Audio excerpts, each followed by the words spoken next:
Welcome back to the Scandi Shift, the podcast where two expat mums talk honestly about surviving, thriving, and building a happy life in Denmark. I'm Selena. And I'm Meg. Today we're picking up where we left off in the last episode, where we were talking about how fitting in can start to feel like work. So if you haven't listened to part 1, go back, stop where you are, go back, listen to that first, and then come meet us back here again. Yeah, because we said we'd come back to what that actually does to you. Yeah, the right? not belonging, the feeling, Yeah. the hard work about it. Because everything we talked about was kind of surface layer last episode, but still got into it. And this is more like what it feels like underneath that. So I think we generally, and I'm saying we, I mean like society and individuals, we don't talk about how heavy this can get enough. You know, it's like still a little bit of a taboo sometimes. Yeah. Like the stress on it is slow. Builds. Yeah. The constant pressure that we referred to last episode to get it right, it can turn into anxiety or burnout or just feeling off, like you're not fully yourself. Yeah, it creeps up on you. And I think for me, actually, it showed up in a really specific way. And I know you and I have talked about this before, but I have 3 children. My first pregnancy was tough, I would say is a good way to describe it. And I'm not going into details about that, but when we started talking about this topic and the cost of fitting in, Yeah. and I really thought, where have I experienced this whilst in Denmark to keep it as relevant as possible? And it's interesting because I fell into like the social pressure part of breastfeeding. And I know I'm not alone in this. I, as a mother, really wanted to breastfeed. For various reasons, it was not possible. I went through hell trying to do it for 7 weeks, and I never experienced anything other than excruciating pain. Yeah. Had infections, the whole shebang. It honestly ruined being a new mom for me in the first months, and it triggered a whole host of other negativity, which maybe at some point I will come back and tell the full story. But this specific point in time, that for me was the true cost of fitting in. It was everyone. It was the midwives in the hospital, you know, they're manhandling you, trying to get that baby on. Yeah. They check the mouth. They say everything's fine. You go through this whole rigmarole of a process. You're going to specialist, you know, you think about chiropractic. I mean, you just keep thinking, is it something with me? Like everyone talks about breast is best. Oh my and in God. Denmark, If I hear that like statement one more time, I'm like, we get it. yeah, and I agree. You know, I Yes. agree. I don't disagree. But the hard part is there is a minority of people like myself who, for whatever reason, whether it's the baby, whatever, they just can't do it. And it turned out he had a whole host of issues inside his mouth. Mhm. And a private lactation consultant said, you should never have been breastfeeding. He should have been bottle fed. And honestly, I'd cried every day. It Just was so horrible. relieved, So right? the After you heard that, mental though. toll, the whole like, oh, it was horrible. It's such a dark place, and it should have been one of the happy times, of really happy times of my life, but it was just one of the worst, quite frankly. But did you feel a bit of like, I felt I would inept. think- Like I didn't feel like I was enough, and I kept Yeah. thinking I was just failing. Like everyone, I'd go out, I would be in my mother's group, everyone breastfed in my mother's group, and then you go to the doctor and you do a checkup, and then your doctor says, "So how's it going with the breastfeeding?" And they just assume. Yeah. And then you feel like you have to make an excuse, and you're like over explaining. So for me, that is probably the most relevant emotional toll of like the cost of fitting in for me here in Denmark. And would it have happened in England? Because I've asked myself that. No, because like in the US, people still choose to bottle feed because of the work pressure. Mhm. So it is actually more of a choice. Not always, I know that. Yeah. But here, most people want to breastfeed, and when they do it for at least 6 months, and some until their kids are like, 18 months, 2 years old. So it's a real social thing, and I just felt horrible.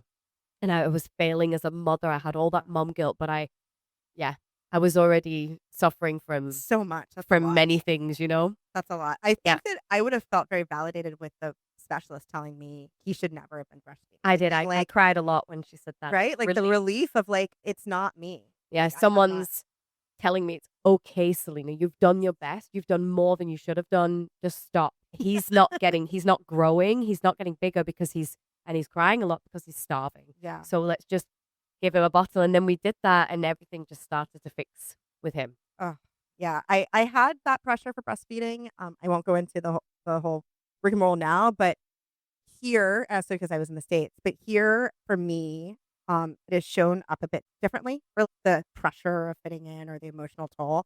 And I am really happy to be here, right? Like, I love being in Denmark. Overall, it's been a very good move for my family, for myself, but I still have moments as one does. And I had one the other day, actually. I woke up and I was really, really sad. Like, I missed my friend Sandra. I'm Oh, throwing out a name there. But I really missed her, like her voice, seeing her, just being able to say, "Hey, let's make plans, do yeah. something." Like fun, just the two of us or the four of us, or like her husband and my husband get along really well, or the six of us. Our kids are exactly 1 year and 1 day apart. Yeah. It's really good. And we're good about staying in touch. We have a group chat, we send voice notes, but it's not the same as her being here. No. And I had another really close friend, Adrian, who lived nearby. And similarly, her husbands got along really well. We could just on a Friday be like, all right, leave the kids with the man, Yeah. meet me, and have that connection. Oh, that's And nice. for both, it was effortless to be together. Kids, husbands, family. It just felt really like, well, it felt hygge, like very Yeah. googly, like very cozy. And I think that's what I miss. Yeah. Right. And that feeling of having your people nearby. Yeah. And that ease, because here I'm building that. Yeah. I was about to say you shouldn't be too hard on yourself because this is still early. Yeah. In the Denmark. I hate Journey. this word, but journey, there's no other. Can someone give me a better word than journey? Like I've hated it in my work life and I hate it in this as well. This is a word that triggers. But it just sounds so cheesy, but it's true. It's like, or adventure maybe or something, Yeah. right? And it is an adventure. It is an adventure. But it's going to take time and you will build up, and you've been very good actually at building up friendship groups already. Take me out of it. There's still others, right? Yeah. But so don't be too hard on yourself. True. I still don't have my village yet. I don't have it. No. It is early days to your point. It's forming. It is got forming. like half of YMCA. Yeah. Y and M. You're recruiting, so if anyone's interested in CA. Oh my God, can you imagine? I put a post up like that. But like sometimes you just feel that longing and missing because you haven't found your village, and so you feel like you fully belong here yet. Yeah. Like you don't have that, I don't know, I guess solid ground under you at all times. But I mean, honestly, I had this when we did the wedding last year. Yeah. I hadn't seen some of those friends from New Zealand for many, many years. And it's like you get straight back into it. Obviously a lot has changed. We've all had kids, etc. But we're still at the core of it. We're still those women that were having lots of fun together in London. Yeah. And we can still do that. And we did that in Bordeaux, trust me. But then your friendship, they evolve. And I think proximity is so important. Yeah.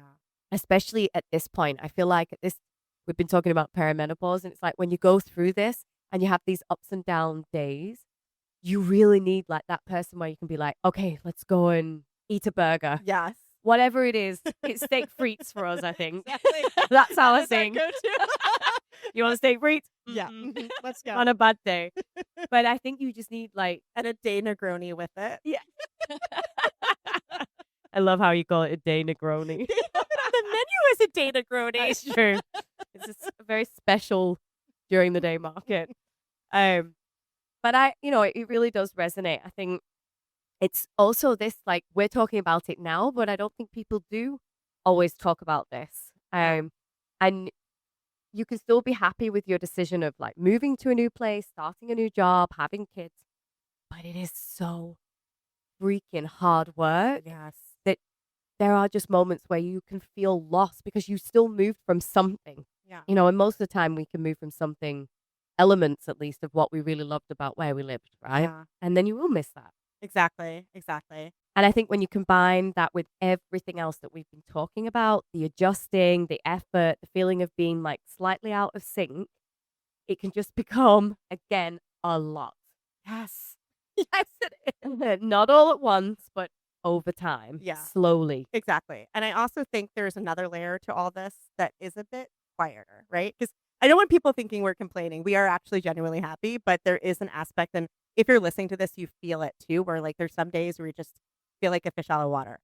But there's a quieter bit about all of this. Yes. And I think we talked about this. It's not always obvious, but it's what you give up along the way trying to fit in. Exactly. It not in a big obvious way. Like it's not like you become a whole different person, but in small, subtle ways, you're chipped away at. Like who you were gets chipped away at.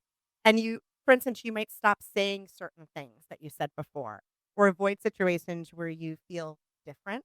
Yeah. In Or quotes. yeah, exactly. Or you might soften parts of your identity. Yes. And I had a moment that really made me think about this. Another friend here in Denmark once described me to someone else as she's very American, but she's great.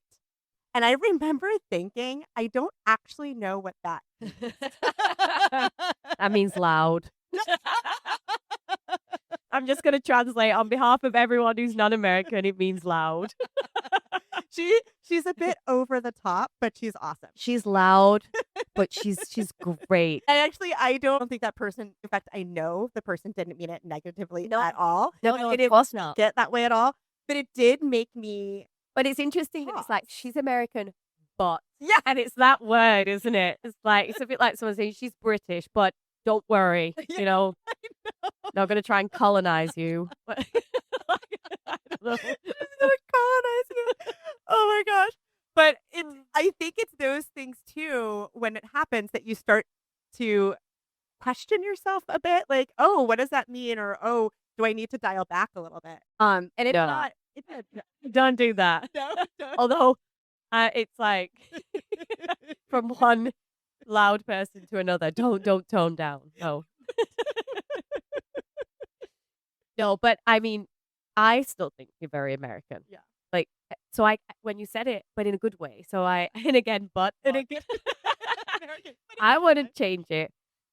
And I think you're right. Everyone starts to think about how they come across in this new environment. So when you hear, oh, she's American, but great, you're like, but okay, does that mean I need to be quiet when I'm in this next Danish situation or whatever, right? Exactly.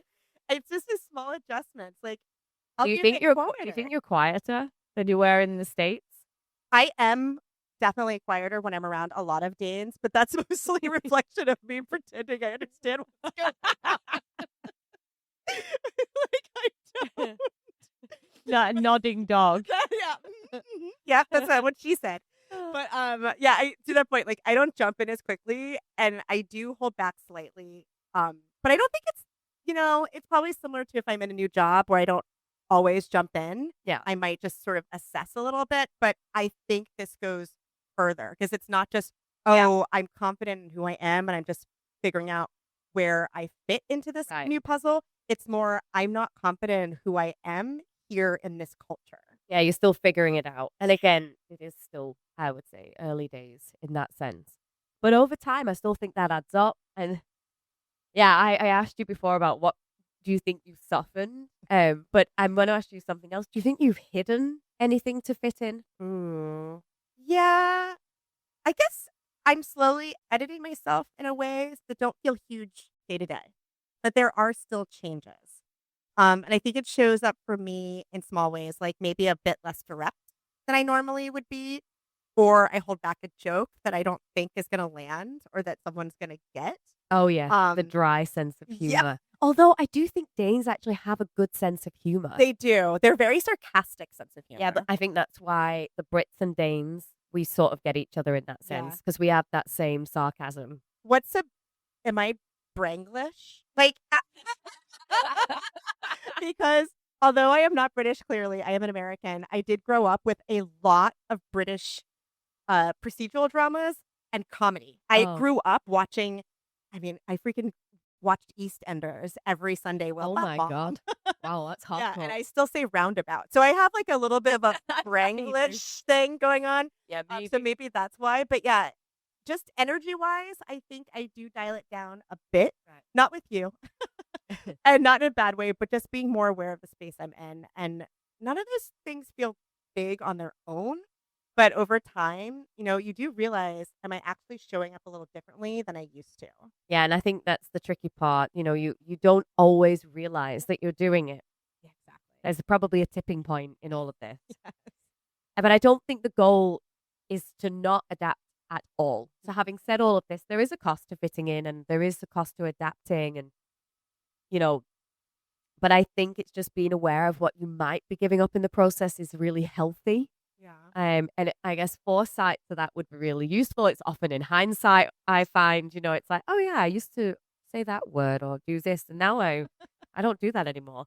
But some of this is healthy, and some of it might not be. Yeah. And I think that's kind of the fine line that you tread when you're fitting in. Yeah, that's true. I don't think there's often this point where something shifts, not in a dramatic way, but more like we talked about the quiet moment when you realize something just feels a bit off. I just don't quite feel like myself. Like you've been trying and you're doing all the things right, but it's still not quite clicking. Yeah. And I think the instinct at that point can be to try harder, to fit better. Yes. But I don't know if that's actually the answer. And we've all had those scenarios, right? Sometimes it's just a signal that something isn't aligned and maybe the approach needs to change, not you. Yeah, That's the point. That makes sense. So I think the question in some ways can then become if fitting in has a cost, what's the alternative? Ooh, I don't think about rejecting the search for belonging altogether. Like, No, we no, still want connection. no, yeah. But yeah, the connection's important. But maybe it's about being a bit more intentional about where we're trying to fit in. Yeah, so not every space is meant for you, and that's actually okay. I think we're taught to see not fitting in as a failure, Yeah, like we need to try harder, adjust more, be better somehow. but maybe it's just information. Maybe this space isn't quite right for me. So knowing that, or maybe it's not right for me yet. Yeah. And that doesn't mean you won't find it somewhere else. Or it's about focusing more on smaller connections, Yeah. right? So not trying to feel like you need to belong everywhere at every time, at every moment, but finding a few people, your village, a few faces. YMCA. Every time you say that now, that's what I think of. Well, we know what we're doing for Halloween now. She only needs 4 people. I know. I'm in Y. Yeah, but just like find a few spaces where it feels easy, and I don't know where you don't feel like you have to edit yourself as much. Yeah, don't constantly put yourself into a situation where you feel like you have to shrink. Yes. I think that's where it starts to shift when you're not constantly looking for validation from everywhere. Oh, yeah. When you start to trust your own experience a bit more. Yeah, and I think yeah, exactly. And that's hard. It is hard. It But- is really hard. But also probably where real belonging actually starts. Yes, that's true. Okay, I feel like this took us 2 episodes to get through, right? That's where belonging starts. Where you find your spot, you find your people. And that's saying a lot, right? It's not an easy thing to do. And clearly we've had some thoughts on this one. But I think the main thing is if you've been feeling this, trying to fit in, second guessing yourself, or feeling a bit out of sync, well, let's be honest, you're not the only one. I think No. there's a lot of people out there feeling it too. Yeah, not even a little bit. You're not the only one.